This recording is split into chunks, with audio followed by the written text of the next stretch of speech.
بسم اللہ الرحمن الرحیم۔ السلام علیکم، میں ہوں محمد ادریس سوان ایڈوکیٹ۔ اور دوستو، یہاں پہ بالاکوٹ کے نزدیک ایک دریا ہے، دریائے کنار جسے کہتے ہیں، بڑا فیمس دریا ہے۔ 2 دن قبل ایک خاتون جس کا نام سائمہ بی بی ہے، وہ اپنے بچوں 2 معصوم بچوں کو لے کے وہاں پہ اس نے چھلانگ لگانے کی کوشش کی، اور وجہ اس نے یہ بتائی کہ غربت سے تنگ تھی، وہ بچوں کی افلاس اس سے دیکھی نہیں جا رہی تھی، تو اس نے اپنے 2 بچوں کو، معصوم بچوں کو پھینکا۔ ایک معصوم بچہ جس کی عمر 1 سال تھی، اور ایک 3 سالہ لقمان۔ 1 سالہ بچہ جس کا نام تھا ابو بکر، اسے اس وقت جب اس نے پھینکا تو جو تیراک وہاں پہ موجود تھے، انہوں نے بڑی کوشش کر کے، جان توڑ کوشش کر کے اس 1 سالہ بچے کو بچا لیا۔ وہ جو 3 سالہ بچہ لقمان ہے، وہ دریا کی موجوں کی نظر ہو گیا، وہ بیچارہ اپنی جان سے گیا، اور ابھی تک اس کی شاید ڈیڈ باڈی بھی نہیں ملی۔ تو اس خاتون کو لوگوں نے مزاحمت کر کے، باغ کے لوگوں نے وہاں پہ اسے کھینچ کے بچا لیا ہے۔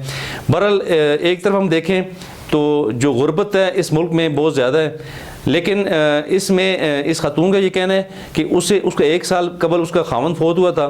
جب اس کے خاوند کی وفات ہوئی تو وہ اپنے سسرال میں رہ رہی تھی، اپنے دیوروں کے ساتھ، اپنے دیگر رشتہ داروں کے ساتھ۔ تو تقریباً 15-16 دن قبل اسے وہاں سے نکال دیا گیا، چونکہ اسے وہ نہیں رکھنا چاہ رہے تھے، اس کے بچوں کو نہیں سنبھالنا چاہ رہے تھے۔ تو وہ بیچاری بے یار و مددگار خاتون، ایک بیوہ عورت، ایک نوجوان بیوہ لڑکی جس کا نام سائمہ بی بی ہے، تو وہاں سے جب نکلنے کے بعد اس نے اپنے والدین کے گھر کا رخ کیا۔ تو جب والدین کے گھر بھی 6 دن وہاں پہ رہی، تو پچھلے 4 دن قبل اس کی والدہ اور اس کے بہن بھائیوں نے اسے گھر سے نکال دیا۔ تو ہم اگر اس چیز کو دیکھیں، اس ایشو پہ ہم اگر غور کریں تو ہمارا معاشرہ کتنا بے حس ہو چکا ہے۔ ہم کتنے بے حس ہیں کہ ہم نے اپنی بہن بیٹیوں کو بھی سنبھالا دینا چھوڑ دیا ہے۔ تو وہ کیا ان کا رزق میں کمی آ جاتی، وہ اپنی بہن کو، اپنے ان بھانجوں کو سنبھال لیتے۔ تو بہرحال ایک معاشرے کی بے حسی نے، رشتہ داروں کی بے حسی نے، والدین کی بے حسی نے ایک خاتون کو خودکشی کرنے پہ مجبور کر دیا۔ ایک طرف ہم دیکھیں اگر تو دین اسلام خودکشی سے منع کرتا ہے، یہ ایک جرم ہے، خودکشی ایک آرام موت ہے۔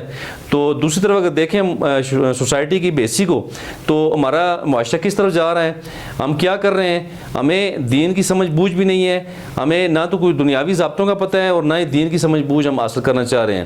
تو یہ بہت بڑا ہمارے لیے اس وقت لمحہ فکری ہے، چونکہ ہم دین سے دوری جو ہے ہمیں بہت زیادہ خطرناک رویوں کی طرف لے کے جا رہی ہے۔ تو بہرحال اگر ہم دین اسلام کی بات کریں تو آپ صلی اللہ علیہ وسلم کا فرمان ہے کہ آپ صلی اللہ علیہ وسلم نے فرمایا کہ آپ کو سب سے بہترین صدقہ بتاؤں؟ تو صحابہ کرام نے فرمایا جی یا رسول اللہ بتائیے۔ تو فرمایا جی کہ اجڑی ہوئی بیٹی پہ خرچ کرنا، کہ جو بیٹی اجڑ کے آ جائے آپ کے گھر پہ، آپ کی دہلیز پہ، جو بیٹی جس کا خاوند فوت ہو جائے یا خدا نخواستہ اسے طلاق ہو جائے، جس کا گھر اجڑ جائے، تو وہ آپ کے گھر پہ، آپ کی دہلیز پہ جب آتی ہے، والدین کی دہلیز پہ، تو سب سے بہترین صدقہ یہ ہے کہ اجڑی ہوئی بیٹی پہ خرچ کرنا۔ تو آپ اس بات سے اندازہ لگا لیجئے کہ اگر ہم دین اسلام کے سنہری اصولوں میں چلیں، اگر ہم قرآن اور سنت کے روشنی میں ہم اپنی زندگیوں کو گزاریں، تو ہم ایسے رویوں سے بچ سکتے ہیں۔ تو بہرحال یہ جو سائمہ بی بی ہے، اس کے ساتھ بہت بڑا ظلم ہوا، یہ افلاس سے تنگ آ کر اس نے یہ قدم اٹھایا۔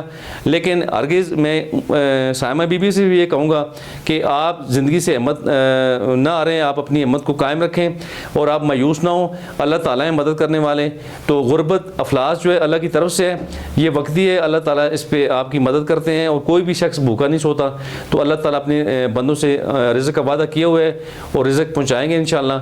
تو بہرحال ہمارا جو سوسائٹی کی بے حسی ہے، اس پہ جو ہے غور کرنے کی ضرورت ہے، ہمیں اپنے آپ کو سیدھا کرنے کی ضرورت ہے، اور دین اسلام کے سنہری اصولوں میں بات کرنے کی ضرورت ہے، عمل درآمد کرنے کی ضرورت ہے، تاکہ ہمارے رویوں میں تبدیلی آئے۔ اسی کے ساتھ السلام علیکم۔